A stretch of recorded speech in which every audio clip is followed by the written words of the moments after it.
Hello and welcome to Breaking Bread with Rivaaj Maharaj, where nothing is off the table. For today's episode, I wanted to talk about a recent speech given by a British military general to an audience in northwest London, where he launched a scathing attack on the Russian military and the Russians under the leadership of Vladimir Putin and blamed them for the drone capabilities and the escalation of the war in Iran. So, without further ado, let's get into it. I stumbled across an article in the Guardian newspaper regarding some comments made by a senior British general at an occasion that he had attended in northwest London, where I think he was making a speech to an audience of some uh, recruits and telling the soldiers how the Russian hand was behind Iran's drone initiative. And essentially, speaking about what the Iranians had learnt about uh, the drones and drone warfare from the Russians, as the Iranians had been supplying those Shahid drones to the Russians for use in Ukraine. And at some point, I think the Russians stopped getting them from Iran, but actually having them made indigenously within Russia. Well, needless to say, our obsession in Britain with the Russians is is borderline OCD.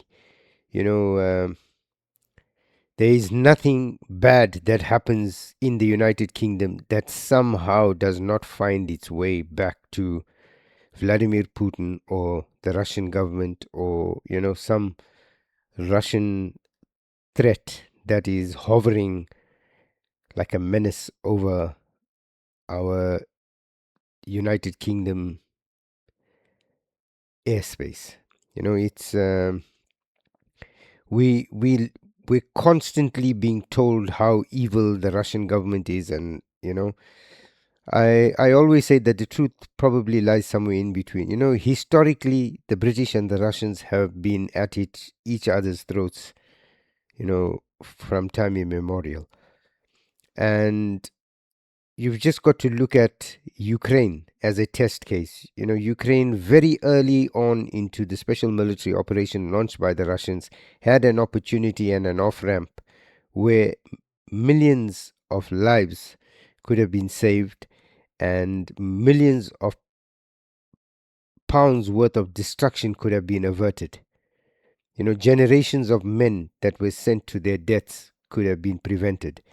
But needless to say, we we did what we do best. We scuttled the deal, and 4 years on, the war is still continuing, as vicious as ever. And we continue to send more Ukrainians to their death, whilst enhancing the coffers of Zelensky and his mates. Every time something happens in the UK, it's always the fault of the Russians.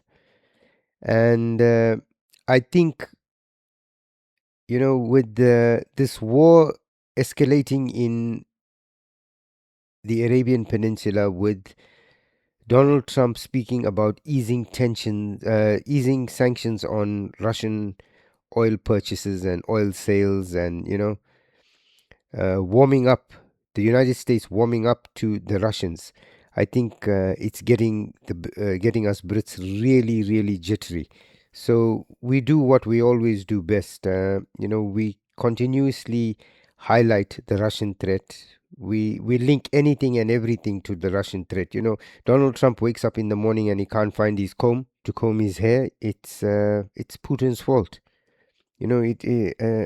I recall in my final year in school in South Africa, uh, one of the cartoons that we analyzed uh, in history was one where Stalin had lost his pipe, and of the 10 people arrested for having stolen the pipe, 7 confessed to stealing the pipe simply because they wanted to be shot and killed instantaneously rather than have been tortured to eventually reach the same conclusion.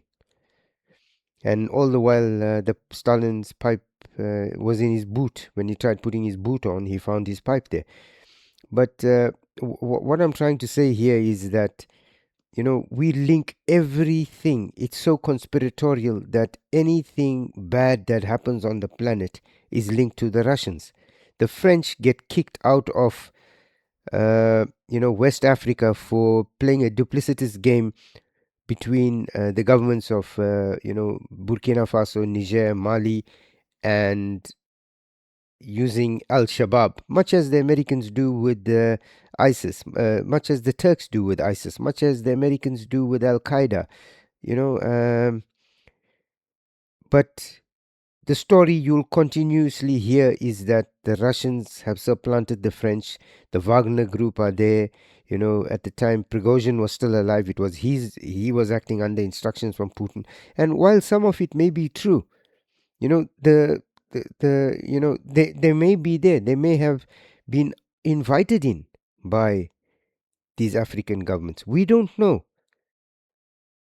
But what we do know is that our governments don't always tell us the truth. They don't always tell us what they're actually doing, who they're in bed with. You know, if you recall when Zbigniew Brzezinski was standing on the rock in Afghanistan with the Mujahideen, and at that time Al Qaeda wasn't formed, but they were some of the founding members of Al Qaeda hanging around and in the periphery, and they were warriors of God at that time because they were fighting the war for the West. And then when the war came to an end and the Russians pulled out of Afghanistan, uh, and when they launched attacks on the United States, then they became the enemy. But the point I'm making is, it's the same thing in Syria. Erdogan held on to ISIS, gave the Russians and the Syrians and the Iranians his word that he would control them and they would be there. And yes, indeed, he did control them and he did keep them there. He kept them there for a special day when he knew he was going to release them and allow them to rain mayhem on Syria. And today, you've got Jolani, who's a known ISIS terrorist, wanted by the United States, however, seen, being embraced by Donald Trump in the White House.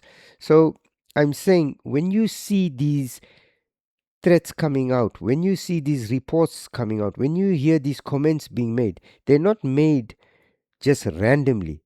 There's a whole series of events that led up to these comments or these allegations being made, and there's a whole series of events that are still in play that are going to happen. And that is why at this precise moment these comments are being made, because the groundwork is being laid.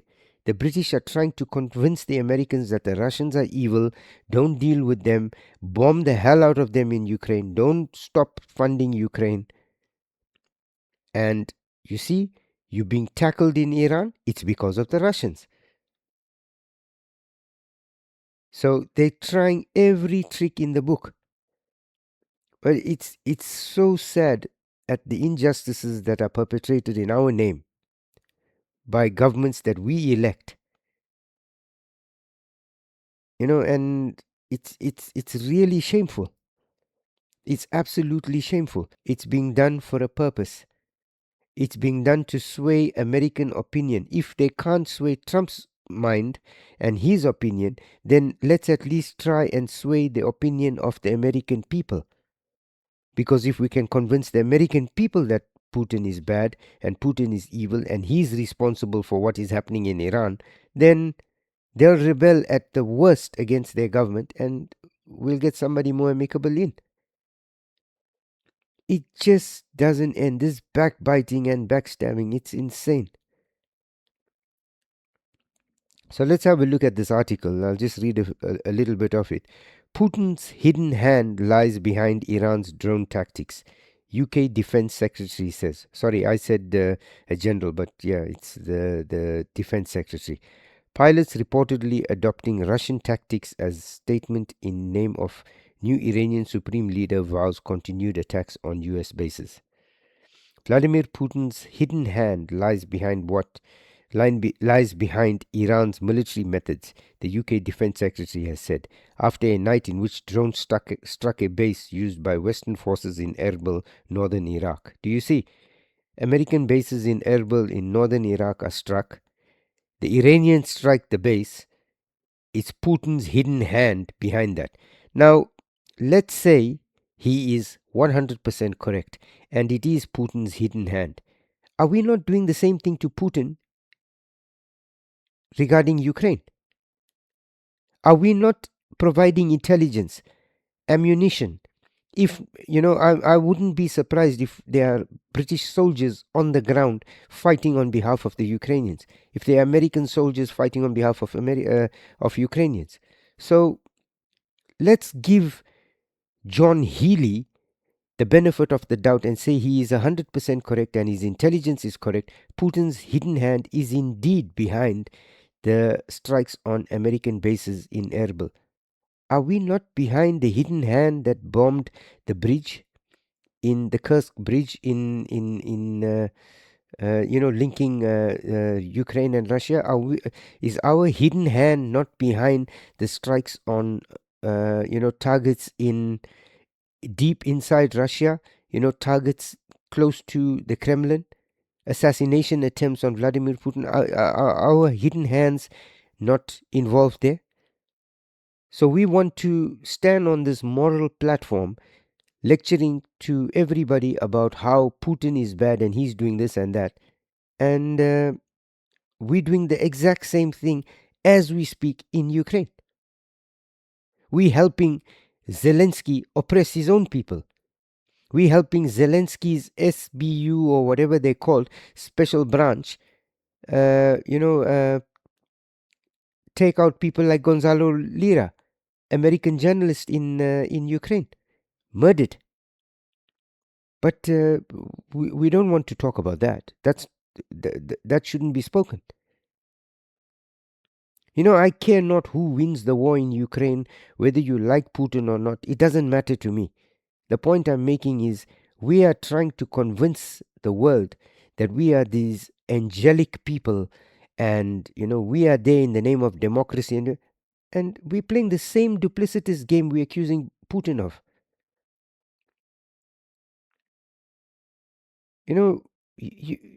You must really think that we are stupid, we are thick, we are uneducated, and we have zero reasoning capacity. Let's see further. John Healey was speaking after British officers at the UK's military headquarters in northwest London told him the drone pilots from Iran and Iranian proxies were increasingly adopting tactics from the Russians. Of course, we will adopt tactics from the Russians. It's common knowledge that you study warfare if you in the military. You study the warfare of your friends as well as your adversaries, because the knowledge you will gain is going to be beneficial to you. If you are so thick-headed that you are only going to study the tactics your allies and your friends use and ignore the tactics used by your enemy, you must be the biggest moron on the planet.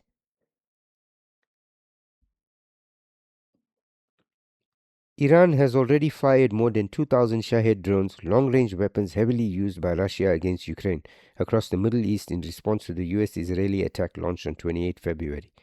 Lieutenant General Nick Perry, the Chief of Joint Operations, told Healey as he visited the UK's military command centre in Northwood, it appeared that Russia had since passed back tactical advice to Iran and its proxies on how to deploy them. The article goes on. I will attach it to this. I will attach it to this video so you can go and have a look. But it's just incredulous that an article like this is printed, and whilst it may be 100% correct, I think that we should also be honest and open about the fact that exactly what we're accusing the Russians of doing, we do the same. We're doing the exact same thing in Ukraine. So if I can want something for you and warrant that something that I do to you is perfect within the ambit of whatever law or international law, then I should expect to be able to receive the same kind of treatment from my adversary, because I'm prepared to enforce that treatment. I should be able to accept it. But it's clear that every time the Russians do something to us, we complain. But every time we do something to the Russians, it's never spoken about. So I want to thank you for spending time with us. We look forward to seeing you on the next episode. Please remember to like, share, and subscribe, as it helps us with the algorithm and it helps our channel to grow.